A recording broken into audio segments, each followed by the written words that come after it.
Welcome my new video. These words have fueled one of the most polarizing debates in American history, gun control. For over a century, Americans have clashed over a simple but powerful question: who should have the right to own a gun and under what conditions? From the Second Amendment to school shootings, from urban crime to militia movements, the issue of guns is deeply woven into the American story. And today, it continues to divide cities, courts, political parties, even families. In this documentary, we explore a century of gun control in the US, its roots, its battles, its turning points. Welcome to Gun Control in America, a century of debate and division. Origins of the Second Amendment. The right to bear arms begins with the Second Amendment. Ratified in 1791, it reads, "A well-regulated militia being necessary to the security of a free state, the right of the people to keep and bear arms shall not be infringed."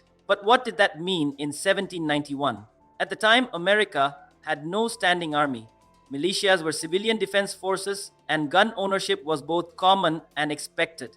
In fact, many states required able bodied men to own firearms for militia duty. Guns were tools for hunting, self-defense, and frontier survival. But even then, some regulations existed. Cities like Boston and New York banned firing guns within city limits. The idea of unrestricted access was already contested. The first wave of gun laws, the early 20th century, brought rising crime and new weapons. Prohibition in the 1920s gave rise to organized crime and iconic images of gangsters wielding Tommy guns. The government responded with the National Firearms Act of 1934, the first federal gun control law. It didn't ban guns, but heavily regulated machine guns and silencers. In 1938, the Federal Firearms Act required gun sellers to obtain licenses and keep records. These were modest beginnings, but they set a precedent. The federal government could regulate firearms, civil rights, race, and firearms. The 1960s brought another kind of pressure: racial justice and political violence. The assassinations of John F. Kennedy, Malcolm X, Martin Luther King Jr., and Robert F. Kennedy shocked the nation. In response, Congress passed the Gun Control Act of 1968, banning gun sales to felons and mentally ill individuals and restricting mail order purchases. But one event symbolized the racial complexity of gun control. In 1967, members of the Black Panther Party walked into the California state capitol openly carrying rifles. This act of legal protest terrified lawmakers, and California quickly passed the Mulford Act, banning open carry. Governor Ronald Reagan, yes, a conservative icon, signed it into law, saying there was no reason why, on the street today, a citizen should be carrying loaded weapons. For many Black Americans, gun control was about disarmament, not safety. The issue was no longer just about crime, it was about power, race, and politics. The NRA's rise to political power, the National Rifle Association, NRA, was founded in 1871 to promote marksmanship. For most of its history, it was a sportsman's organization, not a political force. But in 1977, everything changed during what's now known as the Cincinnati Revolt. Hardline gun rights advocates took control of the NRA, shifting its focus to political lobbying and absolute opposition to gun control. The message: guns don't kill people, people kill people, and any restriction, even background checks, was framed as an attack on freedom. Over the next decades, the NRA became one of the most powerful lobbying groups in America. Tragedy and reform, the era of mass shootings. The 1990s and 2000s brought a new kind of terror: mass shootings. The 1999 Columbine High School massacre was a national wake-up call. In response, President Clinton pushed for reforms, including a 10-year assault weapons ban passed in 1994. That ban expired in 2004 and has not been renewed. Since then, mass shootings have become disturbingly routine. Virginia Tech, Aurora, Sandy Hook, Orlando, Las Vegas, Parkland, Uvalde. Each tragedy sparks calls for action, followed by political gridlock. Victims' families and student activists have fought for red flag laws, universal background checks, and limits on high-capacity magazine.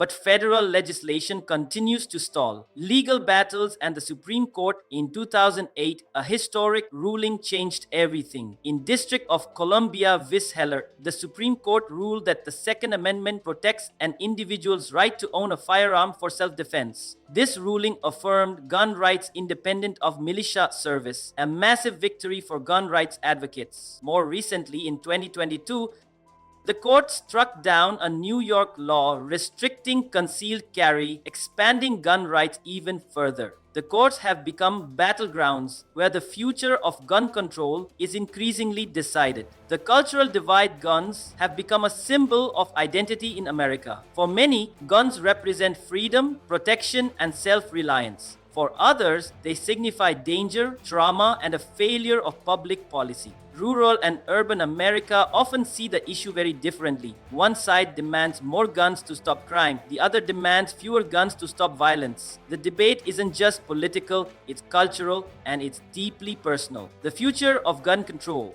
So where do we go from here? Some states have passed meaningful reforms. Red flag laws, background checks, and even gun buybacks have shown promise. New technology like smart guns that only authorized users can fire may offer future solutions. A growing number of Americans, especially younger voters, support reasonable regulations that protect rights while enhancing safety. But the political system remains divided and progress is slow. In the end, gun control in America will be shaped not just by laws, but by values, leadership, and the will of the people. How the world handles guns, America isn't the only country with gun owners, but it is the only developed country with mass shootings this frequent. Australia banned semi-automatic rifles after a 1996 massacre, and mass shootings dropped to nearly zero. The UK and Japan have some of the strictest gun laws in the world. Even Switzerland, with high gun ownership, maintains strong safety regulations and mandatory training. So why is America different? Because in the US, guns are not just tools, they are symbols. And symbolism is far harder to regulate than steel and gunpowder. Guns in American media and culture, American culture has romanticized the gun for over a century.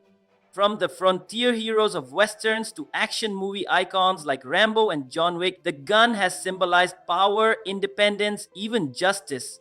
Video games like Call of Duty and Fortnite have normalized gunplay for younger generations. Meanwhile, influencers on social media showcase firearms as fashion statements or survival essentials. Critics argue that this constant exposure breeds desensitization and glorification of violence.